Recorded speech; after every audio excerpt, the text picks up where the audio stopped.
We'll start from solving question number 49. Reverse order में solve करते हैं. Now in MCQ there are some questions which has to be solved by trial and error method. जिसमें आपका वो बोलते हो ना सिक्स सेंस लॉजिक काम चलता है, उसमें सब्जेक्ट के रिलेटेड आपको थोड़ा सा आइडिया हो तो आप उसको सॉल्व कर पाओगे.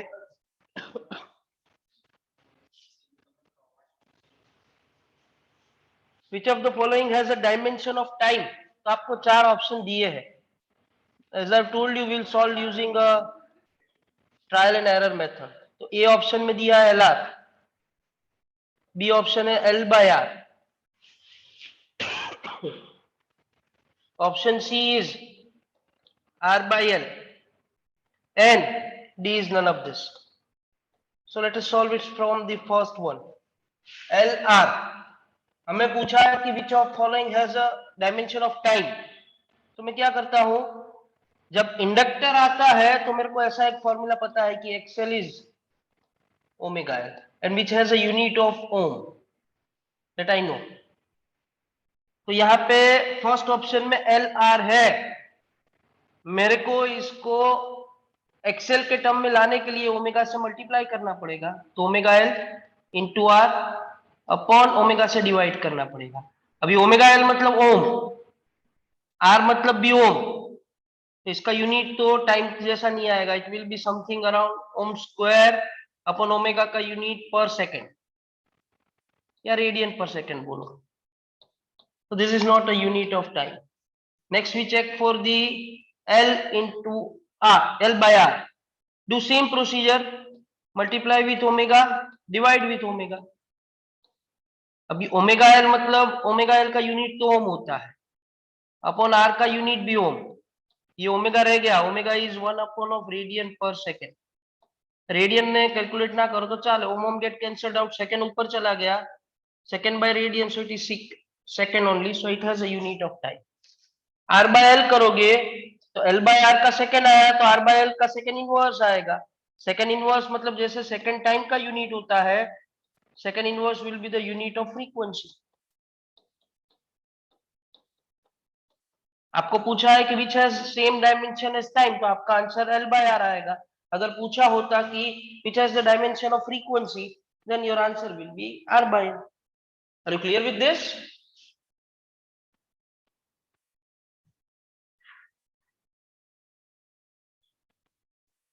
यस, चलिए good. Then let us solve 48. કોઈને ડાઉટ હોય ને તો અનમ્યુટ થઈ અને બોલીને પૂછી લેજો. કદાચ પછી ચેટ બોક્સમાં મારાથી જોવાશે નહીં તો. राइट, क्वेश्चन नंबर 48 बाकी है ना. चलिए बताइए, मेरे को वॉलंटियर चाहिए रीड करने के लिए. कौन बताएगा, कौन रीड करके देगा?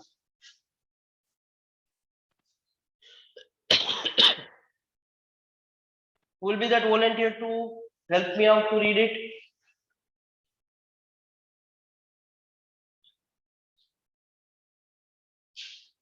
Yes, Diksha. Question 48. An electric current has both AC and DC components. The value of DC component is equal to 12 ampere. Diksha, tu read કરે છે પણ મને સંભળાતું નથી. There is something wrong. એક minute Diksha. Just a minute. હું જે બોલું છું એ તમને સંભળાય છે?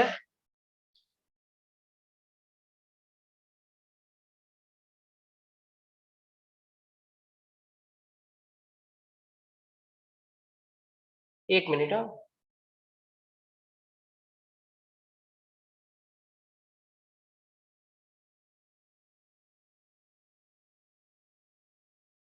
હવે એકવાર રીડ કરો. Try to read it. Question 48. Is it audible, sir? No. There's something wrong.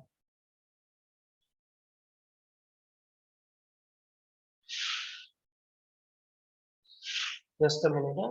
Let me try.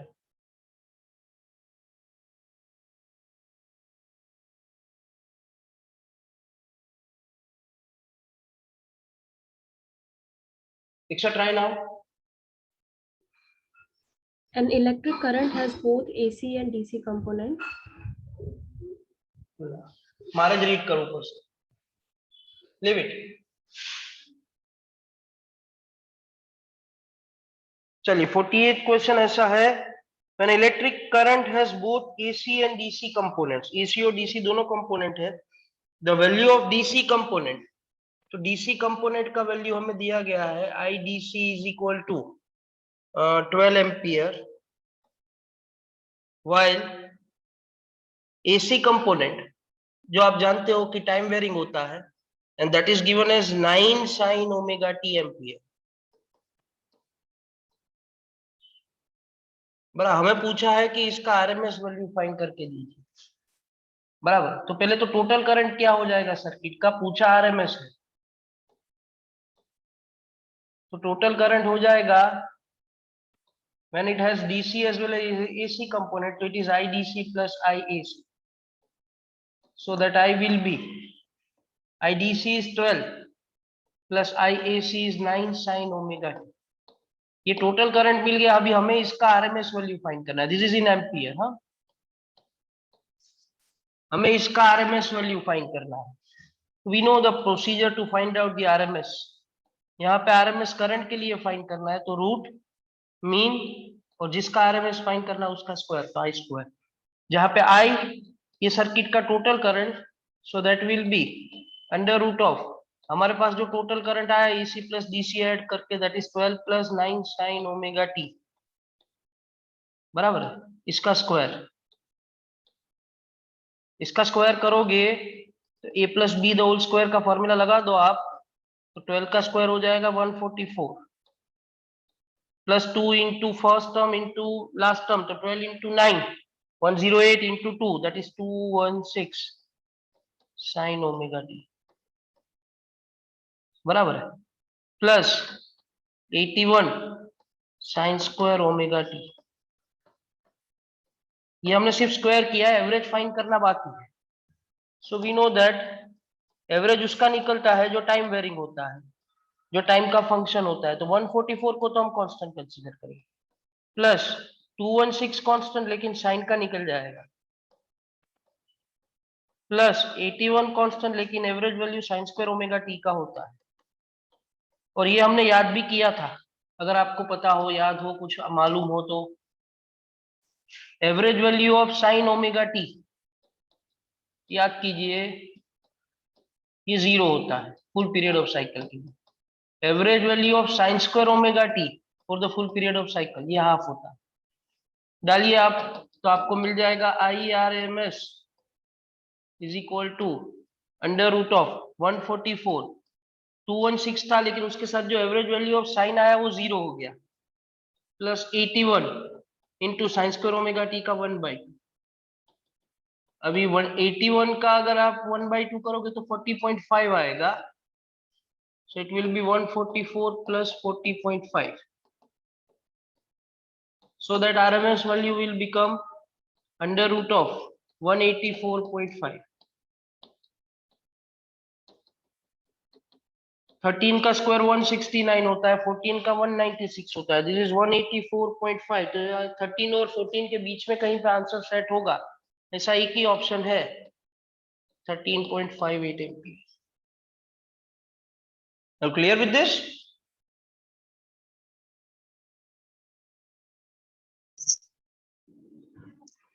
ठीक है, then 47,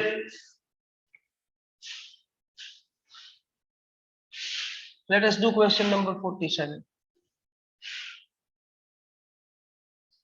47 क्वेश्चन में आपको ऐसा दिया गया है,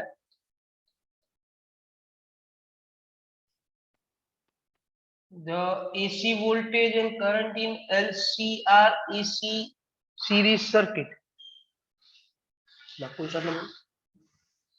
LCR AC series circuit में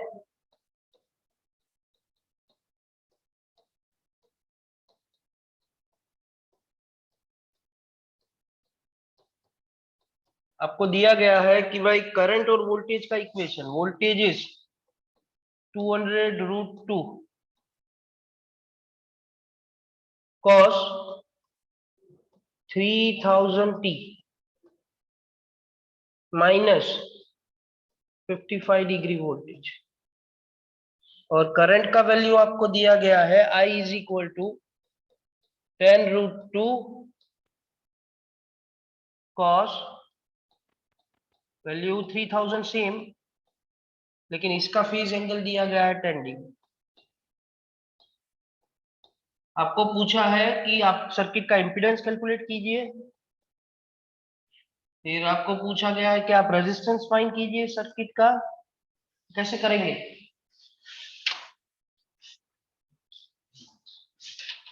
આમાં હું બોલું છું એ લોકોને સંભળાય છે, એ લોકો કોઈ બોલે છે હા હા કને કા છે તમે પછી મોબાઈલ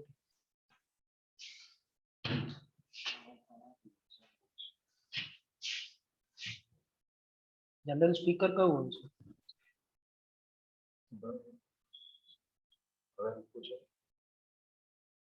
चलिए कोई बताइए मेरे को अनम्यूट होके कि कैसे फाइंड करेंगे जेड इंपीडेंस का फॉर्मूला क्या होता है एलसीआर सीरीज एसी सर्किट के लिए। हमारा स्पीकर भी चेक करो, चले कोई अनम्यूट है बोलो ना भाई।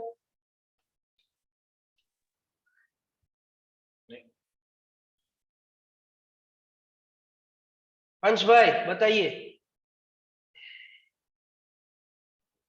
Hello sir. हाँ बोलो। R square plus L minus C square. Okay चलेगा, थैंक यू। हाँ मैंने संभळायो, गुड। इम्पीडेंस फाइंड करना है तो ये v का वैल्यू हो गया 200√2 cos 3000 t माइनस 55। इससे तो हमें थोड़ा जानकारी मिल जाएगा। अगर इसको हम कंपेयर करेंगे वोल्टेज के इक्वेशन के साथ, तो आप याद कीजिए वोल्टेज का इक्वेशन कुछ ऐसा था, v equal to vm cos omega t minus इसके एंगल को मैं φ1 बोल देता हूं। तो देखिए यहाँ पे 200√2 है जो vm हो गया, तो हमें पहले vm का वैल्यू मिल गया 200√2 वोल्ट। फिर ये ओमेगा है यहाँ पे 3000, तो हमें ओमेगा का वैल्यू मिल गया 3000 रेडियंस पर सेकेंड। और वोल्टेज के लिए phase difference φ1 is minus 55 degree, पीछे चल रहा है 55 डिग्री एक्स एक्सिस के साथ, 55 एक्स एक्सिस से 55 डिग्री पीछे है। अब यही इक्वेशन हम करंट के लिए लेके उसके साथ कंपेयर करते हैं, तो करंट के साथ कंपेयर करोगे तो इक्वेशन ऐसा आ जाएगा कंपैरिजन का, it will be I equal to im cos omega t minus इसको 5/2 बोल देते हैं। करिए कंपेयर, यहाँ पे im है, यहाँ पे 10√2 है, तो can I say that im is 10√2 बराबर है। ओमेगा तो दोनों जगह पे सेम ही है 3000। इसका phase angle φ2 is minus 10 degree. इतना जानकारी मेरे को मिल गया। यहां तक किसी को कोई डाउट है तो पहले पूछ लीजिए, then we can proceed further. फिर मैं आपको एक सिंपल सा डायग्राम बताता हूं कि सपोज ये एक्स एक्सिस है जो हमारा रेफरेंस है, इससे आप वोल्टेज का फेज एंगल देखो तो माइनस 55 डिग्री, तो वोल्टेज इससे 55 डिग्री पीछे चलेगा। तो ये वोल्टेज जो 55 डिग्री पीछे है। करंट का देखिए तो माइनस 10 डिग्री, तो करंट उससे 10 डिग्री पीछे चलेगा, तो करंट यहाँ पे आएगा जिसका एंगल 10 डिग्री हो गया, क्योंकि वो -10 है, तो एक्सट्रीम पांचों 10 डिग्री। तो can I say that what is the angle between voltage and the current? कोई अनम्यूट होकर बताएगा ये एंगल कितना हो जाएगा, phase difference between voltage and current कितना हो जाएगा बताइए।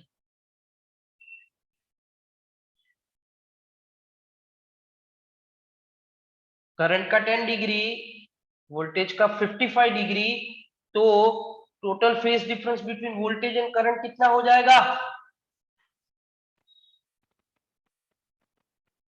Yes it will B 45 degree, obvious है ये तो।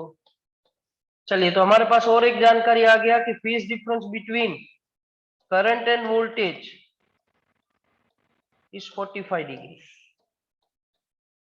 चलिए अभी आप मेरे को हेल्प कीजिए, Z कैसे फाइंड करें? इतना सारा वैल्यू है मेरे पास, R कैसे फाइंड करें? तो पहले तो मैं ऐसा कर दूं तो चलेगा, ऐसा रिलेशन एलसीआर सीरीज सर्किट के लिए कि Vm is Im into Z, तो Z is Vm by Im, तो Vm is 200√2 upon Im is 10√2, √2 get cancelled out, तो Z का वैल्यू 20 ओम मिल जाएगा। Do agree with me?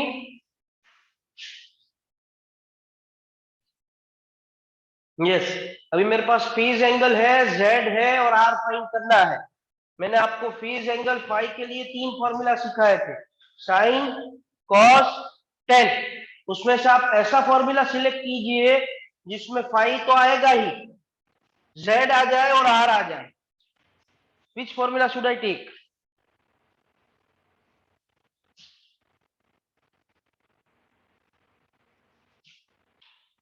Which formula should I take?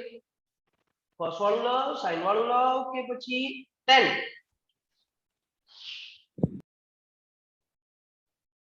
cos phi, very good, it is R by Z। तो इसमें से हमें R मिल जाएगा Z cos phi, so that R will be Z is 20, cos phi मतलब cos 45, क्योंकि phi तो हमारे पास 45 है, so it is 20 into 1 by √2। इसको आप 10√2 लिखो या √2 का वैल्यू डाल दो, so it will be 10 into 1.414, so it will be 14.14 ampere or ohm। Do you agree with me and clear?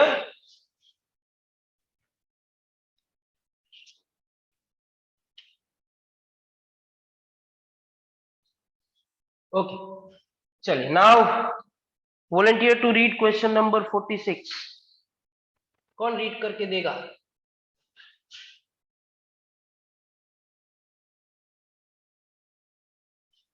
Whenever teaching is there, any informations are to be shared, it must be bilateral, it must not be a unilateral।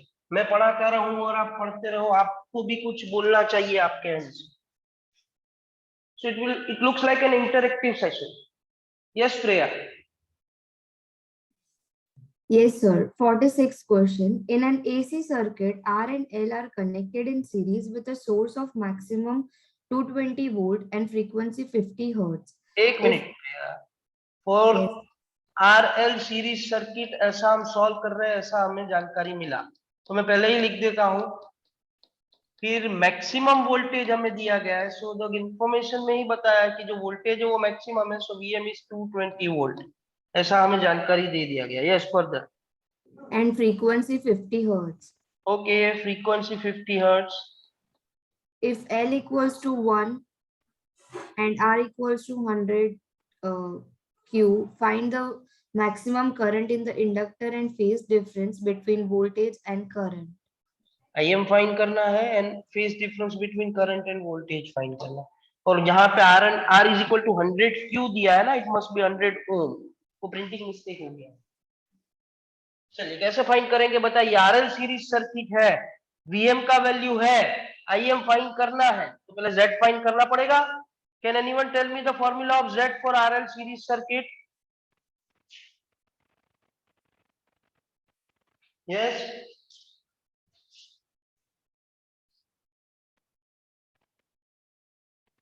ऐसे नहीं, unmute होके બોલવાનું ને, એમાં શું છે? बोलिए, Z का फॉर्मूला बताइए RL सीरीज सर्किट के लिए। कोई नहीं, मतलब किसी को नहीं आता है या सबको आता है या मेरे को नहीं आता है, पता नहीं चल रहा है। √R² plus L²।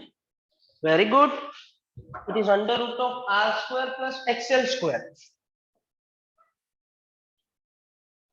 चलिए, इसमें हमारे पास जानकारी में ये है कि हमारे पास R है, XL नहीं है, तो XL का तो फॉर्मूला आता है ना हमें। We know that XL is 2πfl, तो F है तो काम हो जाएगा ना।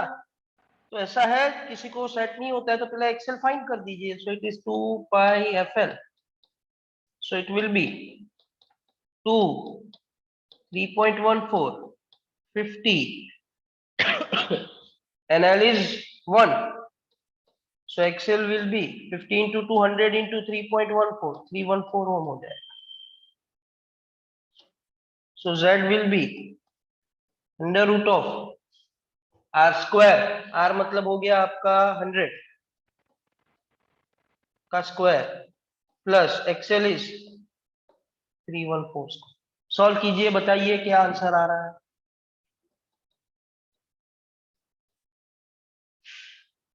हंड्रेड का स्क्वायर प्लस 314 का स्क्वायर करके उसका स्क्वायर रूट निकाल के मेरे को आंसर बताइए. 329.5. ओके, चलिए हमारे पास इम्पीडेंस आ गया तो हम IM फाइंड कर सकते हैं ना. We know that IM is VM by Z. VM is 220 upon Z नहीं था, हमने फाइंड कर दिया 329.5. बताइए.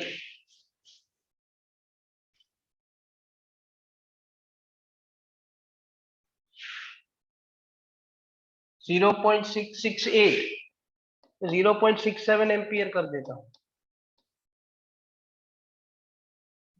चलिए हो गया. देन फेज डिफरेंस फाइंड करने के लिए बताए. फेज डिफरेंस का फॉर्मूला कौन हमें हेल्प करेगा?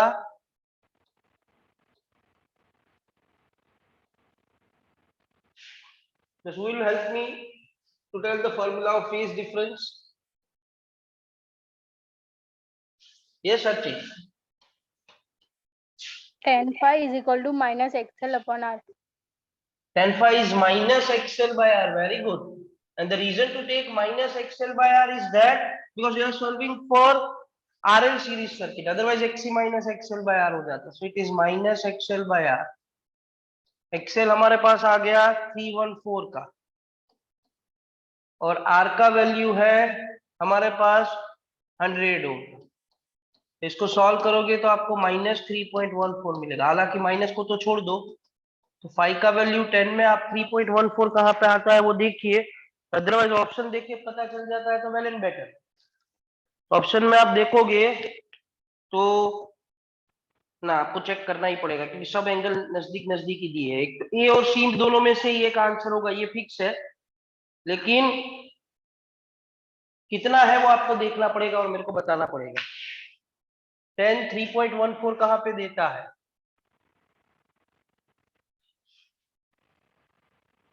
72 degree 20 minutes. Okay, 72 degree 20 minutes minus में आएगा. ऑप्शन में माइनस दिया है तो वेल एंड बेटर. अदरवाइज आपको समझ जाने का कि current lags the voltage by 72 degree. Is this clear to all of you?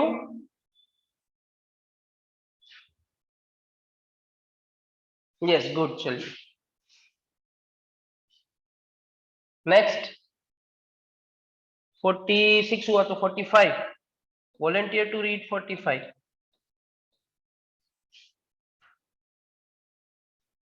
Will be that volunteer to help me out?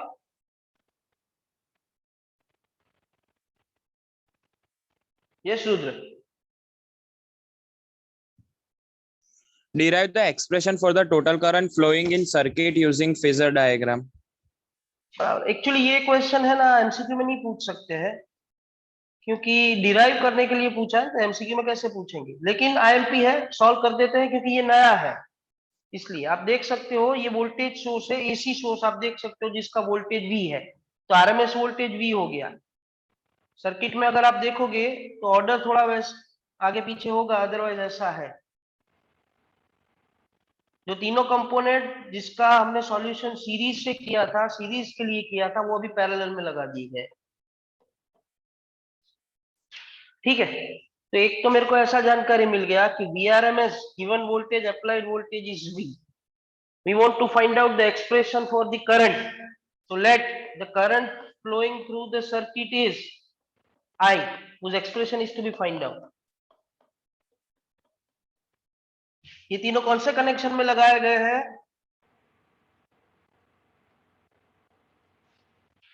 Yes, they are in parallel. Parallel में current divide होता है.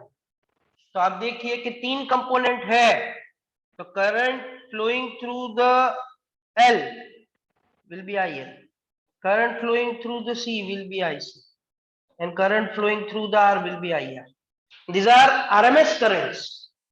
क्योंकि ये सी है ना, तो RMS करंट है, तो वो तीनों को ऐड करके आई मिलेगा ऐसा नहीं होगा। तो पहले इसका इक्वेशन डिसाइड कर लेते हैं। ये तीनों फेजर है, IL, IC एंड IR का। कोई मेरे को बताएगा? वोल्टेज कांस्टेंट है, and that constant voltage is given as V. Can anyone help me out to write down the equation of IL, IC and IR, providing that voltage remains constant? I want equation of I, L, then I equation of IC, and then I want equation of IR. चलिए, कौन बताएगा?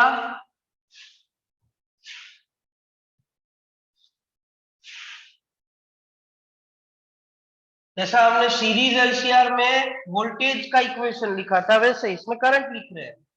IL is current through inductor, जो हमने circuit में बताया। तो IL का equation चाहिए हमें, बताइए क्या आएगा? IL will be constant voltage upon उसका रेजिस्टेंस का XL हो जाएगा। IC will be V upon of XC, और IR will be V upon of R. Do you agree with me with these equations of current?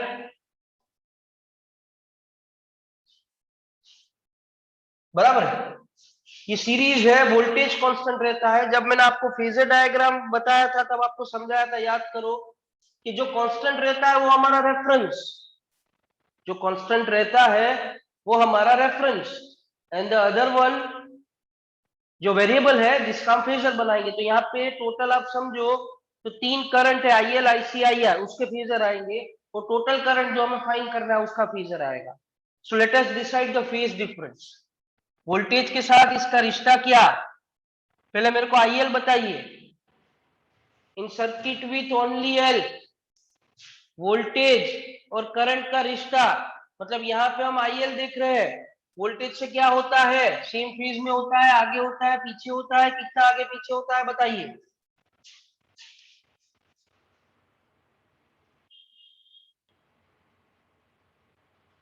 Okay, एक मेरे को एक reply आया है, एंड तन्वी का है, बाकी सबका क्या है भाई? करंट लैग करता है, I agree. By what angle? Very good. Now I am getting a reply. So this lags V by pi by 2 radian. चलिए, उसी तरीके से मेरे को IC का बताइए, थोड़ा हेल्प कीजिए।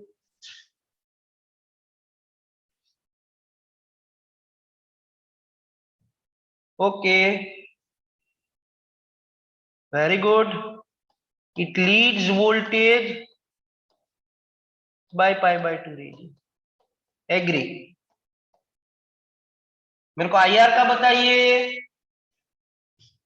Okay, in same phase with V. चलिए, तो should I draw the phasor diagram which will help you to solve it? Phasor diagram में यहाँ पे हमारा रेफरेंस कौन, जिसके साथ हम ये तीनों करंट का कंपैरिजन करेंगे?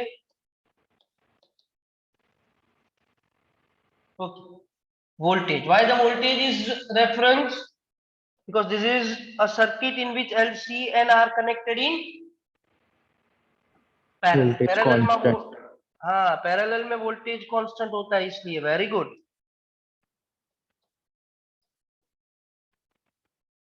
ठीक है, चलिए, तो ये वोल्टेज जो हमारा रेफरेंस है कांस्टेंट। अभी बाकी के 3 फेजर IL, IC और IR, इसका जानकारी दीजिए आपने। IL तो V से पाई बाई 2 आगे है, तो मैं IL को यहां पे बताऊंगा तो चलेगा? नहीं, पीछे है, तो IL नीचे चला जाएगा। मैं पिंक कलर का बताता हूं। Is this IL? जो वोल्टेज से π/2 रेडियन पीछे है, और ऊपर मैंने जो ड्रॉ किया है जो π/2 आगे है वो क्या हो जाएगा, तो जो सेम फेज में चलेगा वोल्टेज के साथ, ये जो ब्लैक कलर का लाइन है वोल्टेज का उसके साथ ही चलेगा, that is I. You agree with me? For any doubt है तो पूछ लीजिए, otherwise I will proceed further.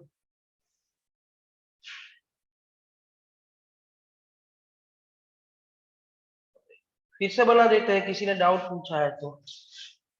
Phasor diagram भाई, ये सब चीजें जो है वो आपको कहीं पे सीखने को नहीं मिलेगी, पैरेलल वाला कोई करवाता नहीं है, टेक्स्ट बुक में आपके सिलेबस में है नहीं।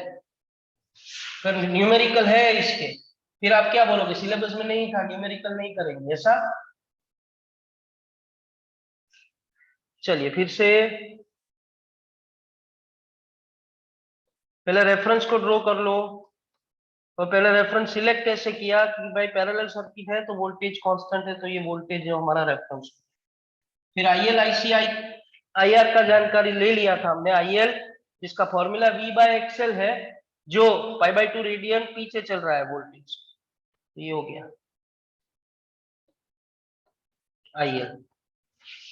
देन आईसी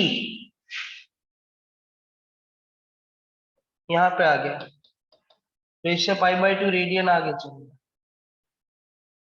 बराबर। एंड जो आईआर तो इसके साथ सेम फेज में चलेगा। क्लियर? Please reply.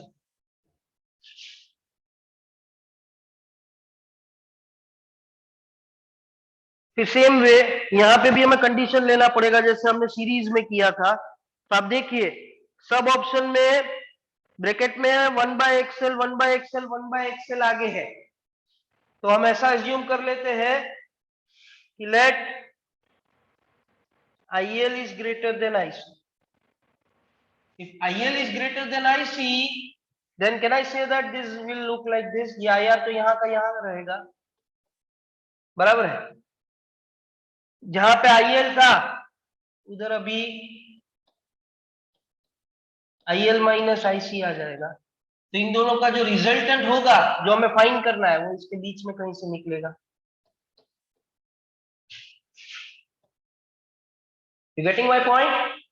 कि I का फॉर्मूला हो जाएगा V/Z, जो रिजल्टेंट करंट है। Clear? Please reply, please confirm.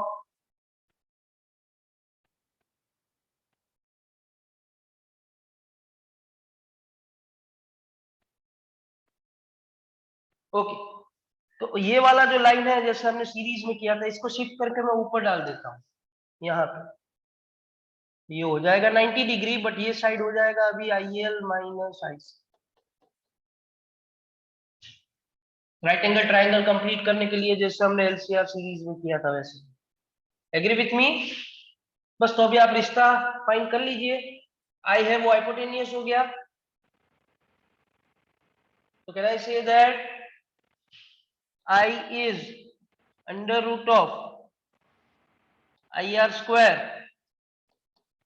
plus IL minus IC the whole square।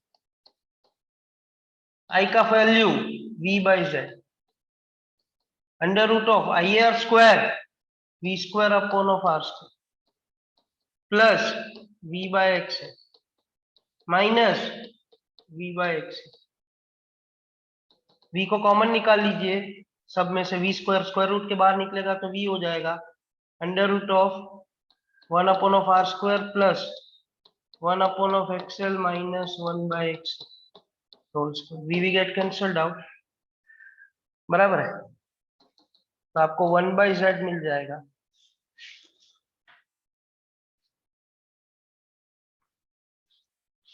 आई का इक्वेशन चाहिए था तो आई को रहने देते ना, बिना मतलब कि हमने सॉल्व किया। चलिए आई का इक्वेशन चाहिए तो आई को रहने दो, मैं Z फाइंड करने गया इसलिए, तो इधर भी आई आ जाएगा।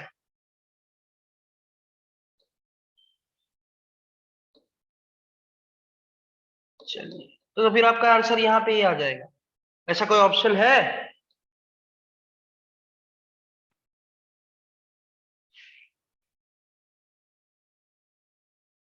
Okay, option A. I want answer from your side, जो आप मेरे को अनम्यूट होके बताओगे। What is the second possibility of answer? दूसरा आंसर क्या आ सकता है? जब जैसे मैंने यहाँ पे I L greater than IC दिया, ये तो मेरे को ऑप्शन देख के पता चल गया। What must be the second answer which is possible over here? Unmute होके कोई बताएगा तो अच्छा लगेगा।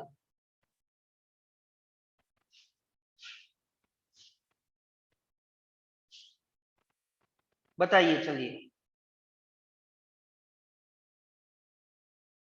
मैं आपको हिंट भी दे देता हूं, जैसे मैंने अज्यूम किया I L is greater than IC. अगर IC greater than I L आता तो फिर आंसर क्या आता करंट का?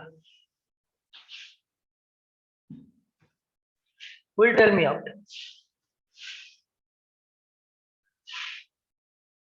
बोलिए बोलिए।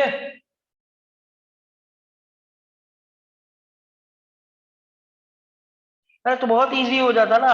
किसी ने मेरे को चैट बॉक्स में रिप्लाई किया, लेकिन ऐसा नहीं बोल रहे। वी अंडर रूट ऑफ, ये कोई चीज नहीं, 1/r² plus this will be 1/xc minus 1/xl।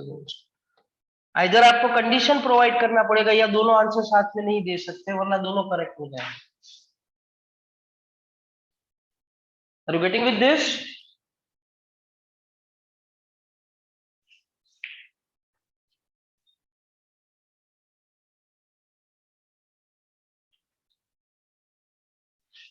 Please confirm. Clear है सबको?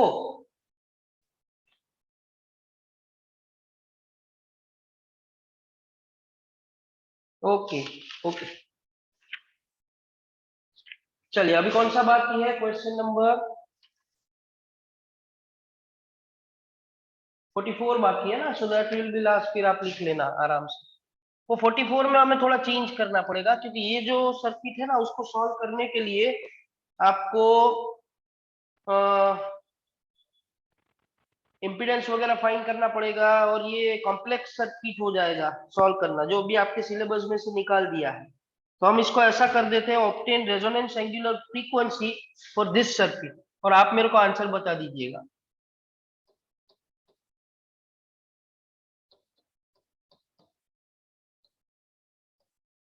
इसका रेजोनेंस एंगुलर फ्रीक्वेंसी चाहिए मेरे को, क्या फॉर्मूला आएगा?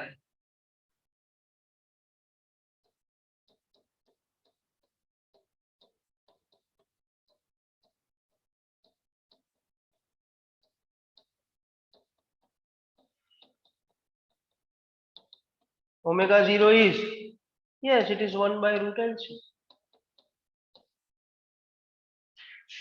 Getting it?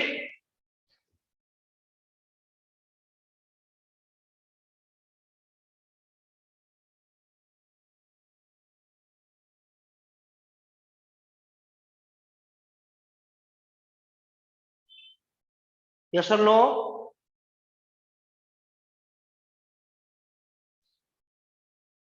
ओके, चलिए फिर आपने मेरे को कौन सा क्वेश्चन नंबर बोला जो बाकी है?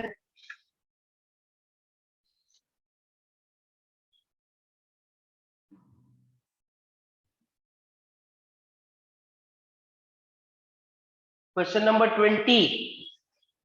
Just a minute. ओके, 41 भी बाकी है। 41 में क्या है? ये तो बहुत इजी है, ये तो आप कर लोगे। टैंक सर्किट क्या होता है, मैंने कल आपको बताया था। In tank circuit of LC oscillator capacitance है 30 का, और इंडक्टर है 27 का, और आपको फ्रीक्वेंसी ऑफ ऑसिलेशन पूछा, तो ये तो आप कर सकते हो ना।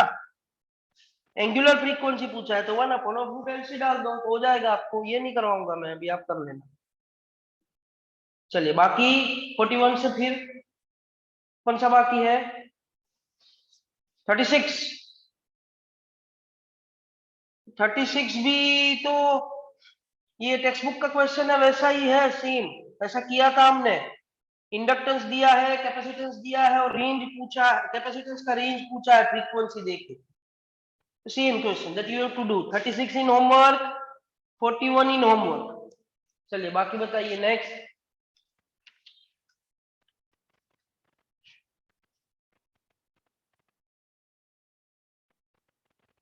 33 बाकी होगा। give maximum value of energy associated with an inductor in LC oscillator. बताइए कितना मैक्सिमम एनर्जी हो सकता है LC oscillator में इंडक्टर के साथ.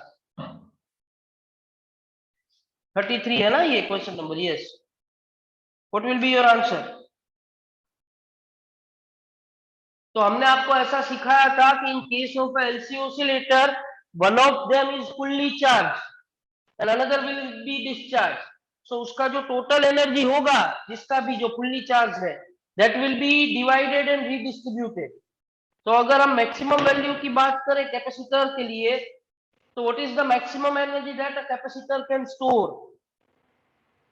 कितना स्टोर कर सकता है मैक्सिमम? वो half CV square. So but obvious है कि जो मैक्सिमम एनर्जी कैपेसिटर के पास होगा वो हाफ CV स्क्वायर होगा. तब इंडक्टर फुल्ली डिस्चार्ज होगा. फिर वो हाफ CV स्क्वायर में से थोड़ा एनर्जी इंडक्टर में जाएगा, फिर पूरा इंडक्टर में चला जाएगा, फिर वापस चार्ज होगा. So energy can be, maximum energy can be half CV square. Are you getting with this?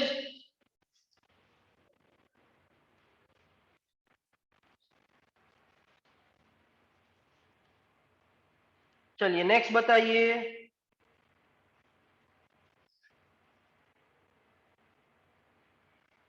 कौन सा बाकी है? 33 हो गया. अभी ये पेज पे कौन सा बाकी है?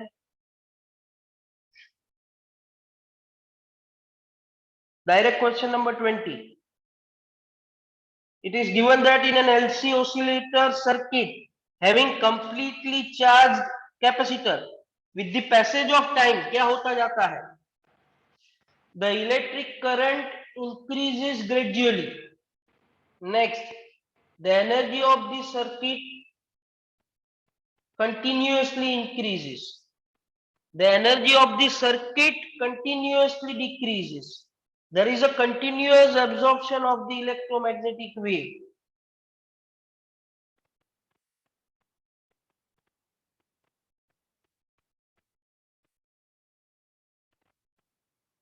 बताइए क्या आंसर आएगा?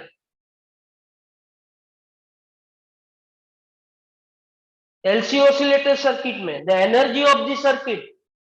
तो भाई जो सर्किट होता है उसका एनर्जी तो कांस्टेंट रहता है ना. जो इसमें L और C लगाया होता है.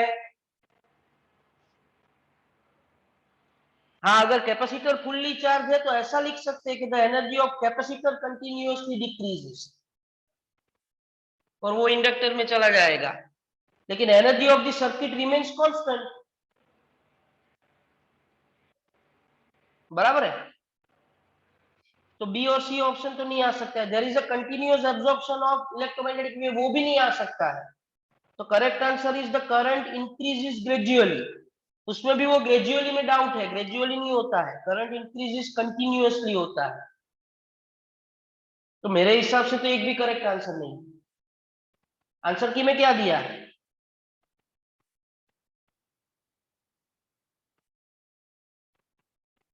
सी तो नहीं हो सकता है ना. Energy of circuit continuously decreases कैसे होगा?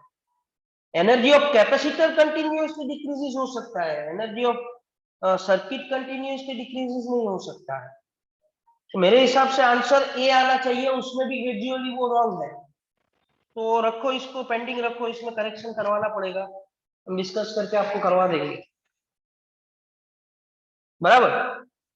पर मैंने जो आपको बोला वो समझ में आया ना कि एनर्जी वाला ऑप्शन क्यों नहीं आ सकता है? क्योंकि वो तो सर्किट क्या एनर्जी की बात कर रहे हैं, वो तो कांस्टेंट रहता है इसलिए.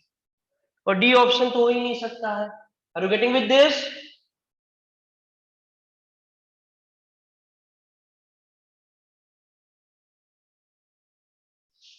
चलिए अभी कौन सा बाकी है बताइए. Next.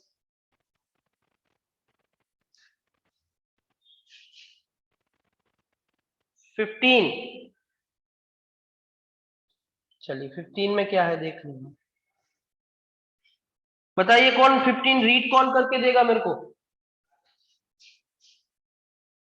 Volunteer to read question number 15.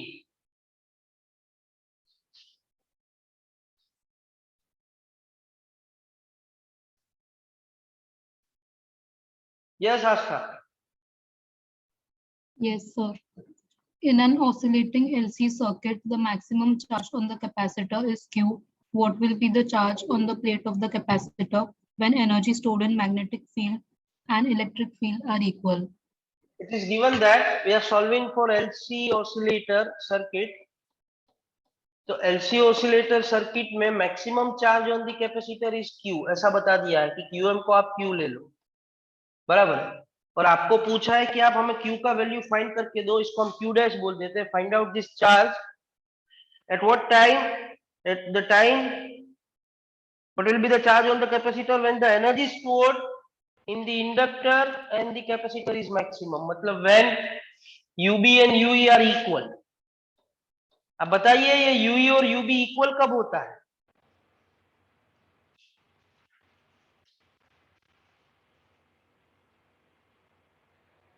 कौन से एंगल पे, कौन से टाइम पे? तो हमने ऐसा सीखा था ना, at omega T equal to pi by 4 radian, जब साइन और कॉस इक्वल हो जाता है, बराबर है, at that time the charge and current becomes equal and the energy stored will be equal. Are you getting with this? Yes or no? Pi by 4 angle और T bye 8 time, right. चलिए उस time पे मेरे को charge पूछा है, तो आप याद कीजिए चार्ज का इक्वेशन तो हमने ऐसा लिखा था, Q इक्वल टू, यहाँ पे इसको मैंने Q डैश एज्यूम किया है, इज Q0, मैक्सिमम चार्ज को हमने Q0 बोला था, तो Q0 cos ओमेगा टी, बस तो Q डैश तो फाइंड करना है। मैक्सिमम चार्ज Q है, एंगल हमें पता चल गया पाई by 4, cos pi by 4 is 1 by root 2, so it will be Q by root 2. Do you agree with me?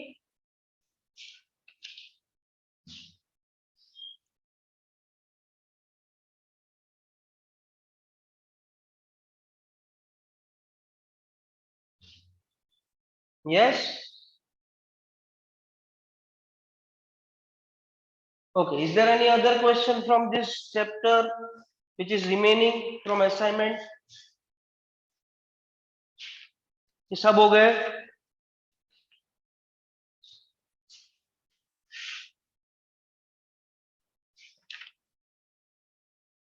(41) by अपने आप करने को बोला है दीपेन भाई, 36 एंड 41 होमवर्क में है, वो करने का। 15 हो गया हमारा, 20 को हमने पेंडिंग में रखा है, 33 हो गया, 41 हो गया, 44, 45, 47, 48, 49 हो गए सब।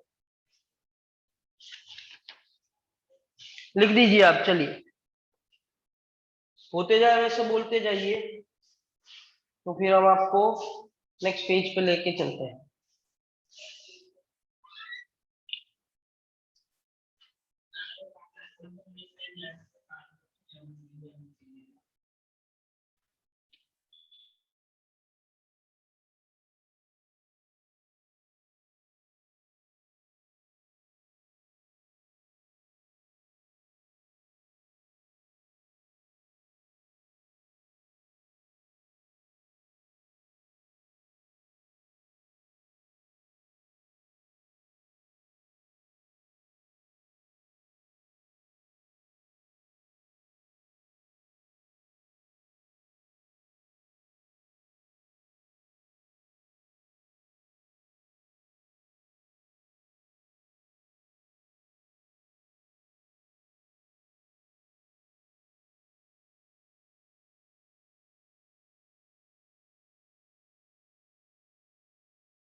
Completed?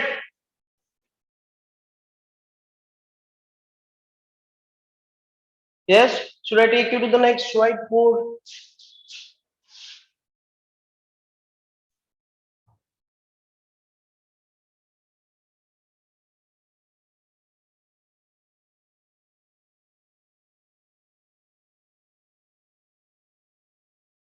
Yes. ओके, लिखो लिखो। हो जाए तो कंफर्म कीजिए, तो I will take the next.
Yes, completed.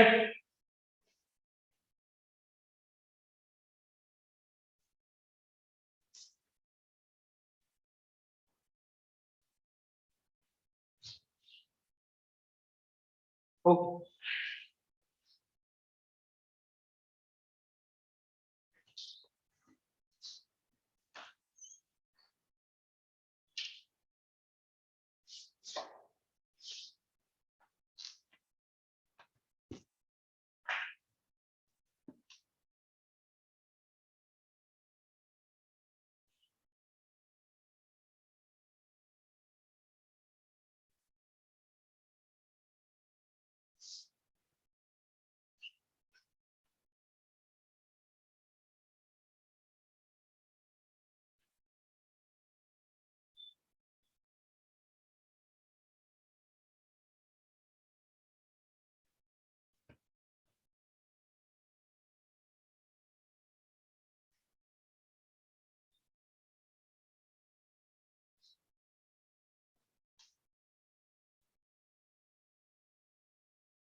अच्छा, yes.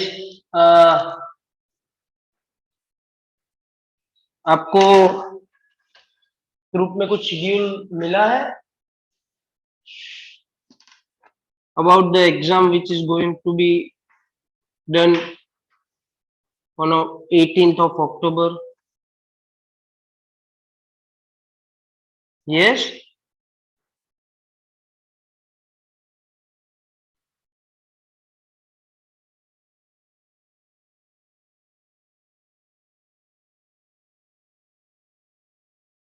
Yes or no? Okay.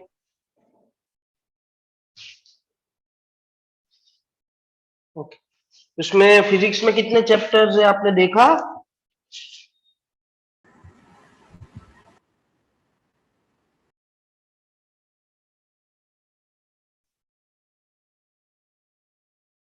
कितने हैं बताइए? चैप्टर 1 to 6, हाँ, जिसका एग्जाम आपने ऑलरेडी दे दिया है,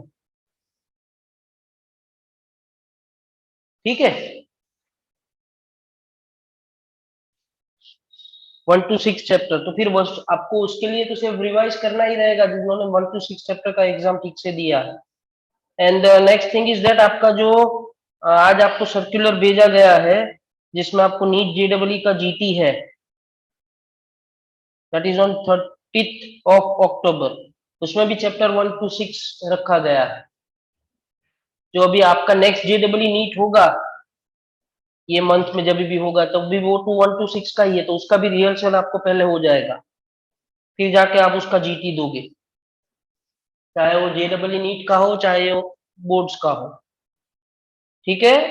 are you clear with this?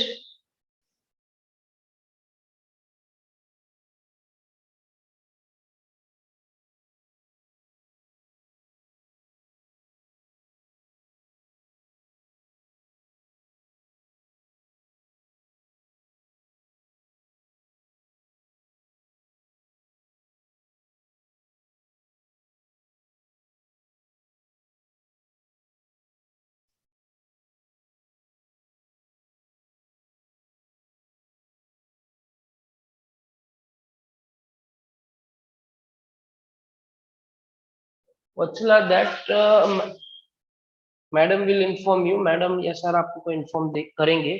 आपको बाकी के सब्जेक्ट में क्या बताया गया है कि कुछ बताया ही नहीं गया है? Please tell me regarding these exams which is to be conducted on 18th of October.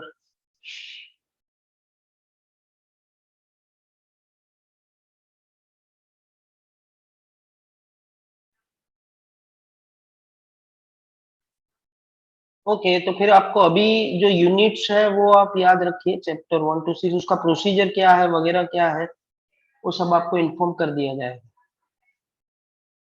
ठीक है।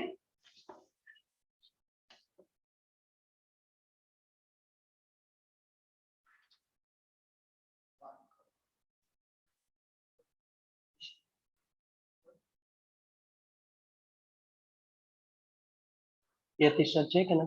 Yatish sir,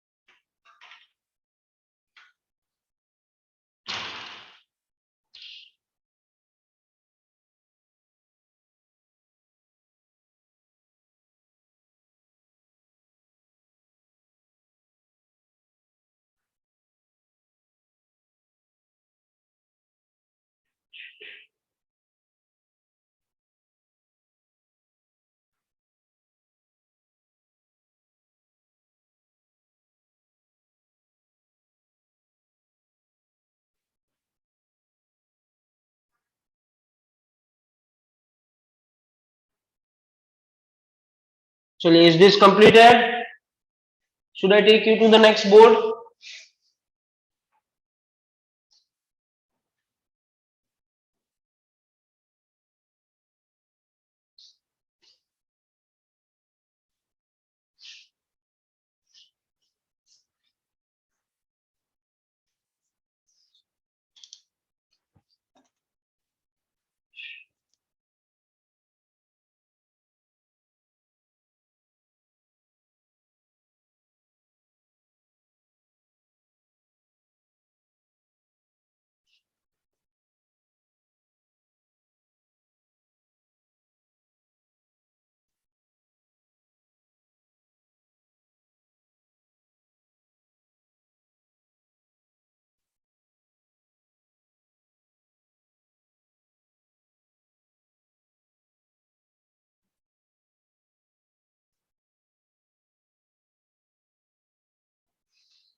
Completed?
Is this completed? Okay, completed. Then we will take one or two good questions from additional exercise and we will start with chapter 8 tomorrow.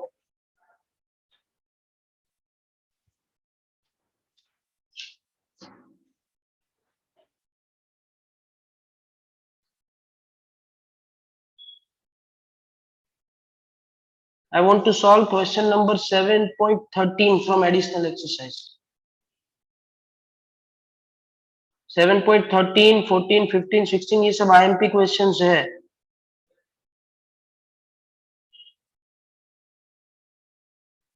18 even आज हम 13 करेंगे क्योंकि ये concept आपको अभी तक असाइनमेंट में या फिर आप सोचो तो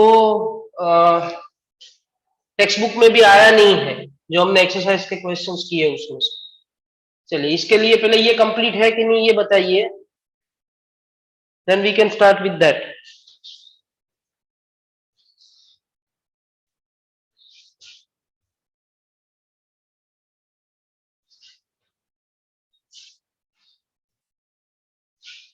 ओके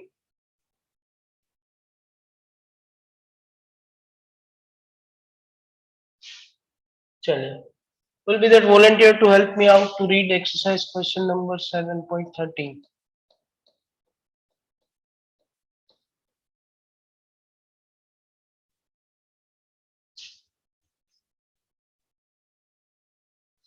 चलिए रीड करके दीजिए मेरे को 7.13. कौन रीड करके देगा?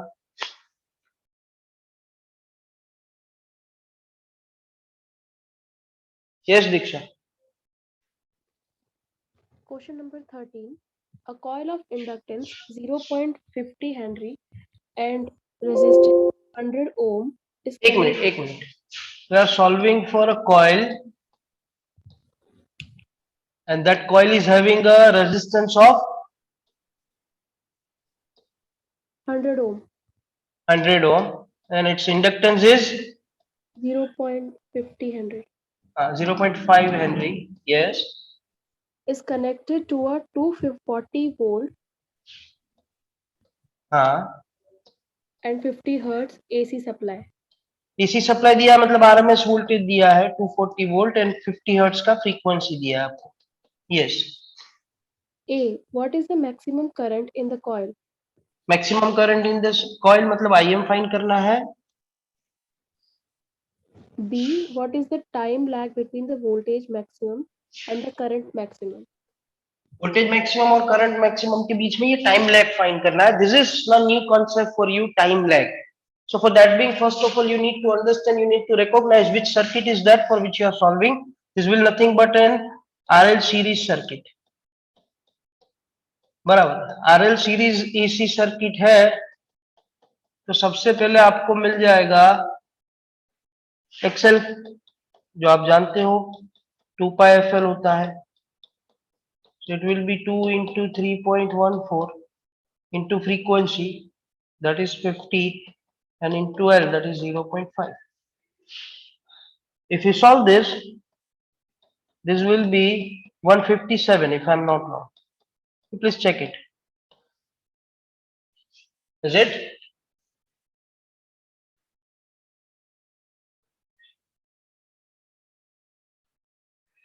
ओके, एक्सेल मिल गया है आपको, तो फिर आपको जेड भी मिल जाएगा ना।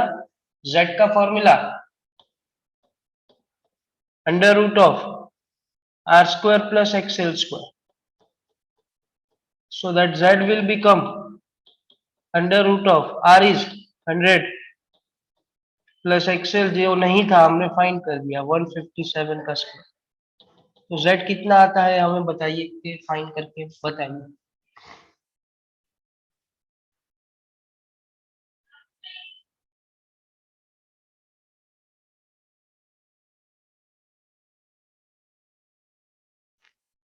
कितना आ रहा है z?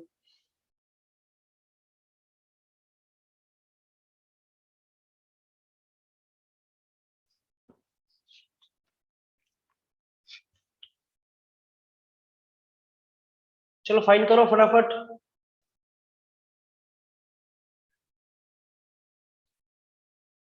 One 186.1, okay 186.1 Om.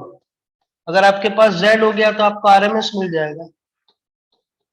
I R M S is VRMS by Z, so that will be 240 upon 186.1। बताइए IRMS कितना आता है?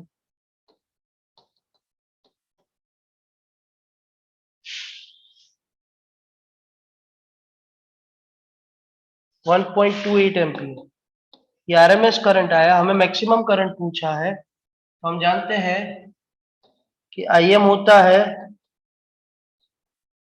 √2 times IRMS, so that will be 1.414 into 1.28. Tell me the value.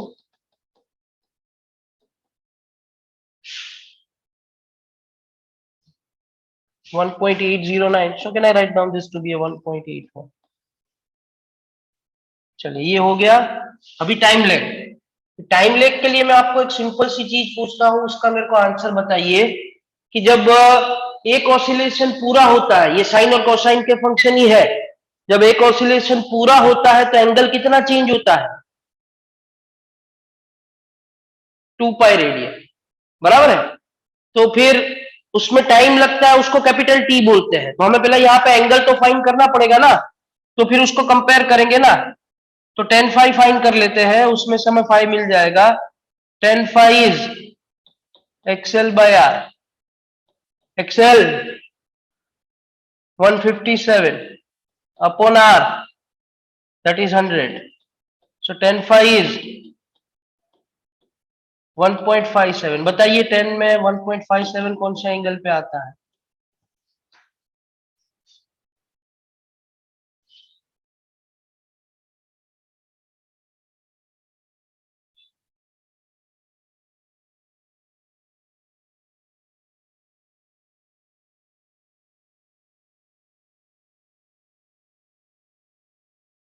$57.5, ये डिग्री में आया है, इसको कैलकुलेशन में कन्वर्ट करना है, रिला है तो इसको रेडियन में कन्वर्ट करना पड़ेगा, जिसके लिए हम ऐसा सीखे हैं पाई रेडियन इज 180 डिग्री। तो 1 डिग्री को फाइंड करना है, तो 1 degree is pi by 180 radian. तो ये एंगल को अगर आपको रेडियन में फाइंड करना है तो it will B 57.5 into pi by 180। पाई का 3.14 वैल्यू डाल दो, 57.5 से मल्टीप्लाई करो, 180 से डिवाइड करके कितना आता है बताइए मुझे।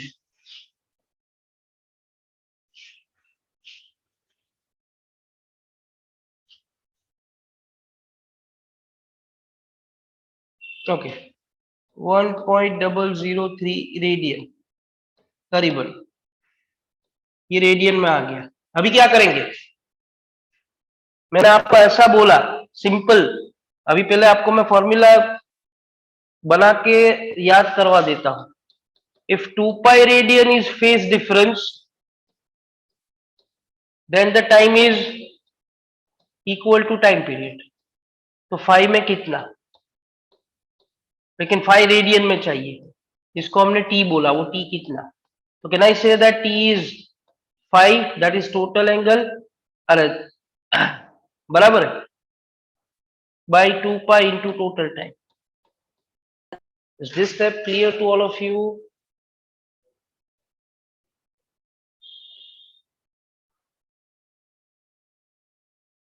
Yes or no? Please confirm. 2 pi radian में टाइम t, तो फिर 5 में कितना, तो इस समय टाइम लैग मिल जाएगा, इसको बोलते हैं टाइम लैग, कि कितना पीछे चल रहा है। ये मैंने आपको पहले भी बताया था कि 2 पाई रेडियन है तो t का, पाई बाई 2 है तो पाई है तो t बाई 2, पाई बाई 2 है तो t बाई 4, वैसा ही है, लेकिन यहाँ पे हमारे पास कोई फिक्स वैल्यू नहीं है, इसलिए हमने कन्वर्ट किया। बराबर है। इसको फ्रीक्वेंसी के टर्म में लिखना है तो आप जानते हो time period is 1 by frequency, तो 5 बाई 2 पाई एफ लिख सकते हो आप। बराबर है। और 2 पाई एफ इज ओमेगा, तो इसको ओमेगा के टर्म में 5 बाई ओमेगा लिख सकते हो आप। कोई भी फॉर्मूला यूज करो तो चलेगा। फ्रीक्वेंसी दिया है तो ये, ओमेगा दिया है तो ये। ठीक है, तो यहाँ पे हमारे पास जो टाइम लैग पूछा है, can I say that this time lag will t equal to 5, जो रेडियन में लेना है 1.03 रेडियंस अपॉन 2 पाई f, तो 2 पाई 3.14 एंड f फ्रीक्वेंसी जो हमें 50 दिया है। बराबर है। सॉल्व कीजिए, फाइन कीजिए, बताइए कितना आ रहा है।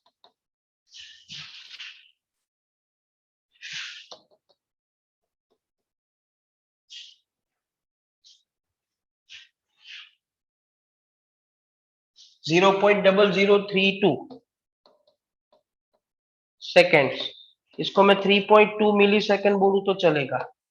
3.2 मिली सेकेंड का टाइम लेग आता है, आरएल सर्किट है, that means I lags v by t equal to 3.2 millisecond. जो आप हर बार एंगल बोलते थे, यहां पे आपने टाइम बोला। Are you clear with this? ये आपके इंफॉर्मेशन के लिए है, ये भी आपकी जानकारी के लिए। डायरेक्ट फॉर्मूला यूज कर दो तो चलेगा।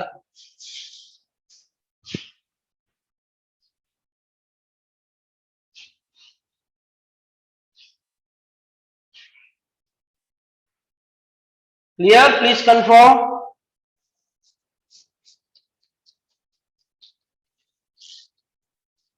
ओके, तो कंप्लीट कर दीजिए।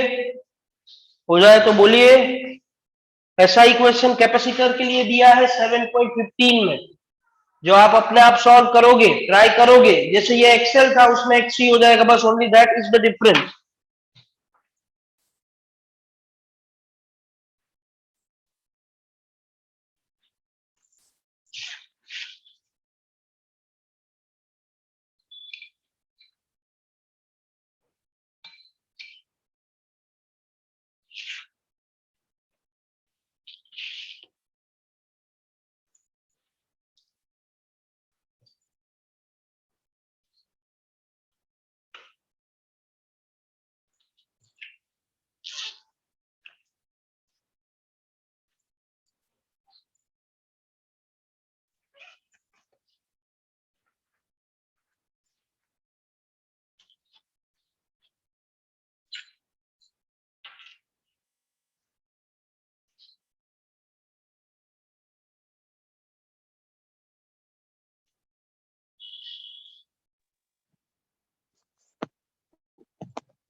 कंप्लीट हो जाए तो बोलिएगा।